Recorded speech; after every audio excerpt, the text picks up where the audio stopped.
नमस्कार दोस्तों, मैं हूं अशोक और स्वागत है आपका मैकेनिकल नेक्सस में। आज के लेक्चर में हम बात करेंगे एनएफसी इंटरव्यू के बारे में, यानी न्यूक्लियर फ्यूल कॉम्प्लेक्स का जो अब हमारा इंटरव्यू होना है उसकी तैयारी हम कैसे करेंगे। तो हम चलिए शुरू करते हैं। सबसे पहला चीज़ जो आपको अभी से स्टार्ट कर देनी है वो है कम से कम 4 से 5 सब्जेक्ट की प्रिपरेशन। ये 4 से 5 सब्जेक्ट आपको गो थ्रू करने हैं इन डेप्थ। यानी इंटरव्यूअर आपके सामने जब पहला क्वेश्चन ये रखेगा कि आप अपनी चॉइस के फेवरेट 4 से 5 सब्जेक्ट बताइए, तो आपको अपनी स्ट्रेंथ के अकॉर्डिंग यानी पहला सब्जेक्ट वो लिखना है या वो बताना है जो आपका बहुत अच्छे से प्रिपेयर्ड है। दूसरे लेवल पे दूसरा, ऐसे करते हुए 4 से 5 सब्जेक्ट वो आपसे पूछेगा। तो इन 4 से 5 सब्जेक्ट की तैयारी आपको इन डेप्थ जाके करनी है। इन डेप्थ का मतलब ये है कि आपको थोड़ा डिटेलिंग करनी है, यानी कि ऐसा ना हो कि आप बस पढ़ते चले गए और उसकी सिग्निफिकेंस को भी नहीं समझ रहे हैं। क्योंकि वो लोग क्या करते हैं, सिग्निफिकेंस पे ज़्यादा इंपॉर्टेंस देते हैं। सिग्निफिकेंस का मतलब होता है डे टू डे लाइफ में या प्रैक्टिकल लाइफ में उस चीज़ का क्या रोल है या क्या इंपॉर्टेंस है। तो आप जब पढ़ाई करें तो साथ साथ उस चीज़ की सिग्निफिकेंस को भी देखते चलें। दूसरी चीज़ हम बात करेंगे कि देखिए बहुत सारे ऐसे स्टूडेंट्स हैं जो जॉब के साथ साथ पढ़ते भी हैं, तो उन लोगों को अपना जॉब एक्सपीरियंस भी शेयर करना चाहिए इंटरव्यूअर के साथ। यानी कि आपको अगर उन्हें बताना चाहिए कि मैं यहाँ पे जॉब करता हूँ और मेरा जॉब प्रोफाइल इस तरह का है। क्योंकि ऑनलाइन फॉर्म भरते समय भी वो ये क्वेश्चन पूछता है कि आप करंटली क्या जॉब कर रहे हैं, कहाँ जॉब कर रहे हैं और आपका नेचर ऑफ ड्यूटी क्या है। क्योंकि मैं इसलिए आपसे ये चीज़ें शेयर कर रहा हूँ क्योंकि वो लोग आपके वर्क प्रोफाइल के यानी नेचर ऑफ ड्यूटीज़ में से भी बहुत सारे क्वेश्चन करते हैं जो डेफिनेटली कहीं ना कहीं आपकी हेल्प कर सकते हैं। बहुत सारे लोगों ने एक क्वेश्चन पूछा मुझसे कि जो हमारा इंटरव्यू है ये हिंदी लैंग्वेज में होगा या इंग्लिश लैंग्वेज में होगा। तो दोस्तों ये दोनों ही लैंग्वेज में अवेलेबल है। हमारे वहाँ पे बहुत सारे रूम बने हुए हैं जहाँ पे एक हिंदी मीडियम के लिए अलग से वो आपको भेजेंगे। इस रूम में हिंदी मीडियम का होता है, इसमें इंग्लिश का होता है। अगर कैंडिडेट्स बहुत ज़्यादा हो जाते हैं तब इंटरव्यूअर यानी जो हमारे रूम्स होते हैं वो भी बहुत ज़्यादा बढ़ जाते हैं, क्योंकि उन्हें एक डिफाइंड टाइम में ही इंटरव्यू ख़त्म करना होता है। अब हम बात करते हैं इंटरव्यू का लेवल। देखिए बेस्ट एडवाइस यही है मेरी तरफ से आपको कि आप diploma level, at least diploma level का जो सिलेबस है, जो 4 से 5 सब्जेक्ट्स जिनकी मैंने बात करी उनको ज़रूर पढ़िए। क्योंकि उन लोगों को पता है कि डिप्लोमा लेवल का सिलेबस किस लिमिट तक है। वो ऐसा नहीं है कि आपसे एमटेक वाले या पीएचडी वाले क्वेश्चन पूछेंगे, ऐसा नहीं है। बट हाँ, डिप्लोमा लेवल में जब आपसे वो क्वेश्चन स्टार्ट करते हैं पूछना तो वो थोड़ा डेप्थ तक जाते हैं, जस्ट ये देखने के लिए कि ये जो स्टूडेंट्स है हमारे सामने जो इंटरव्यू देने आया है इसको किस लेवल तक की जानकारी है। ऐसा नहीं है कि आपसे उन वो पूछते जा रहे हैं और आप एक ऐसा पॉइंट आएगा जब उन्हें नहीं बता पाएंगे कुछ तो वो गलत है। वो बिल्कुल गलत नहीं है, वो बहुत अच्छा है कि आपने एटलीस्ट उनको उस लेवल तक का एक्सप्लेन किया जिस लेवल तक का वो आपसे समझ रहे थे कि ये ज़रूर बताएगा या एक्सपेक्ट कर रहे थे। चलिए अब मैं आपको थोड़ा सा प्रैक्टिकल एक्सपीरियंस बताता हूँ जो डेफिनेटली आपको हेल्प करेगा।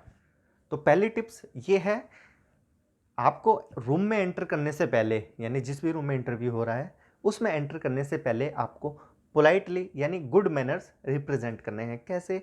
आपको डोर नॉक करके एंटर करना है और वहाँ पे सीट पे बैठने से पहले उनकी परमिशन लेनी है। टिप्स नंबर 2, वो लोग क्या करते हैं, अब जब पहली बार कोई अंदर जाता है तो नो डाउट वो थोड़ा सा मतलब इसे मैं कहूँ अपनी लोकल लैंग्वेज में डर सा जाता है। ये सबके साथ हुआ था, होता है, मेरे साथ भी हुआ था। तो वो क्या करते हैं, वो लोग बहुत ही पोलाइट लोग हैं, बहुत कॉर्पोरेटिव हैं। वो सबसे पहले आपको कूल डाउन करते हैं।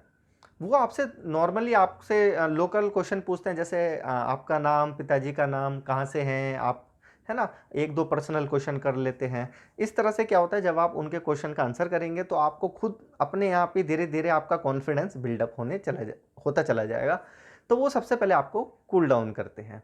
फिर उसके बाद वो आपके सब्जेक्ट पे आते हैं। जैसा मैंने आपको बताया था 4 से 5 सब्जेक्ट्स में से आपसे वो क्वेश्चन स्टार्ट कर देंगे करना। तीसरी चीज़, आपको हमेशा ये याद रखना है कि आप जो भी उन्हें बता रहे हैं वो एक अप्रोचेबल वे हो। यानी ऐसा ना हो कि आपने कोई चीज़ रट रखी है, आप उनको रट्टी-रट्टी चीज़ बता रहे हैं। ऐसा मत करना। उनको एक अप्रोच वे में कोई चीज़ पूछता है, ऐसा आप उसे अपनी लैंग्वेज में बता सकते हैं कि भाई ये चीज़ ये है, तो ये चीज़ ऐसे होती है और हम इसको ऐसे करते हैं। उनको पूरी डेफिनेशन नहीं सुननी, उनको जस्ट इतना जानना है कि जो चीज़ उन्होंने पूछी है उसके बारे में आपको नॉलेज है या नहीं है। तो इसलिए इसमें जो अप्रोच होगी वो आपकी खुद की होनी चाहिए, किताबों वाली नहीं होनी चाहिए कि पूरी की पूरी आप डेफिनेशन बता रहे हैं। चौथी चीज़, अब क्या होता है कि आप कुछ चीज़ें ऐसी बोल जाते हैं जो आपको नहीं बोलनी होती है, जिसे कहते हैं हम मिस्टेक।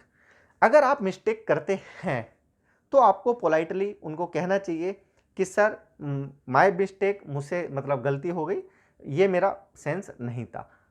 आई मीन टू से आपको उनसे लड़ना नहीं है और अपनी मिस्टेक पर अड़िग नहीं रहना है। यानी कि आपको उनको बता देना है कि हाँ सर, ये मुझसे गलती हो गई, हम इसको इस तरह से भी कर सकते थे इस चीज़ को।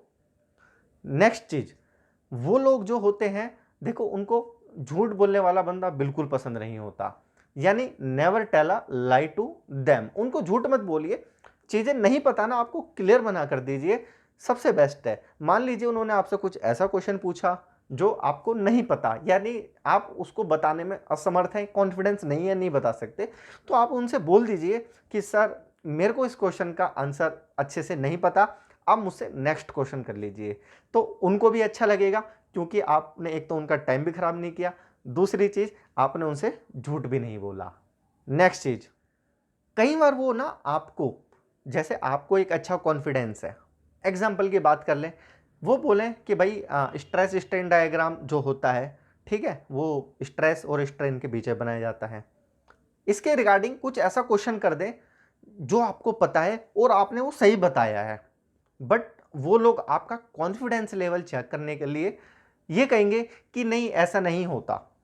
तो आप उनसे बहुत पोलाइटली और बहुत सॉफ्टली बोलिए कि सर हमने ऐसा बुक में पढ़ा है कि इससे ऐसा ही चीज़ होती है और स्ट्रेन स्ट्रेन डायग्राम इस तरह से ही बनता है। आपको ऐसा नहीं बोलना, मतलब एक अकड़ नहीं दिखानी है उन्हें कि नहीं सर ऐसा नहीं है, कि आप गलत हैं और मैं एकदम अच्छा हूँ, मतलब मैंने एकदम सही पढ़ा है, ऐसा नहीं होता सर, ऐसा ही होता है। आपको पोलाइटली बोलना है। वो एक्चुअली उस टाइम पे ना आपका कॉन्फिडेंस लेवल चेक करते हैं। मान लीजिए उन्होंने बोल दिया कि नहीं ऐसा नहीं होता, अब जो जो बंदा रटा रटाया आता है तो वो कन्फ्यूज़ हो जाएगा। क्यों? क्योंकि इतना बड़ा लेवल का बंदा पूछ रहा है और बता रहा है, तो हो सकता है मैं ही गलत हूँ। तो कई बार वो आपका कॉन्फिडेंस लेवल चेक करने के लिए आपको गुमराह कर सकते हैं, बट अगर आपको उस चीज़ पे कॉन्फिडेंस है कि ये जो आपने चीज़ बताई है या लिखी है वो सही है, तो आप अपनी बात पे कायम रहिए और पोलाइटली रहिए। नेक्स्ट और लास्ट चीज़, देखिए वो लोग मतलब एक रिक्रूट करने के लिए बैठते हैं आपको, ऐसा नहीं है कि वो लोग वहाँ पे रिजेक्ट करने के लिए बैठते हैं, वो बैठे ही रिक्रूट करने के लिए हैं। इतने सॉफ्ट, इतने पोलाइट, मतलब लोग आपने शायद नहीं देखे होंगे। तो इसको आप कह सकते हो ये once in a life experience है। ये एक्सपीरियंस आप कभी नहीं भूलेंगे, जैसे मैं भी नहीं भूल पाया हूँ कभी भी, उसी तरह आप भी नहीं भूलेंगे। इसलिए अच्छे से प्रिपेयर होके जाइए और मेरी बेस्ट विशेस है आप सभी के लिए कि आप सभी सक्सेसफुल होइए इस इंटरव्यू में। कुछ क्वेश्चंस जो मैं इस लेक्चर में डिस्कस नहीं कर पाया हूँ, आप मुझसे कमेंट बॉक्स में क्वेश्चन पूछिए और मैं जितना जल्दी हो सकेगा उन क्वेश्चनों के आंसर आपको देने की कोशिश करूंगा।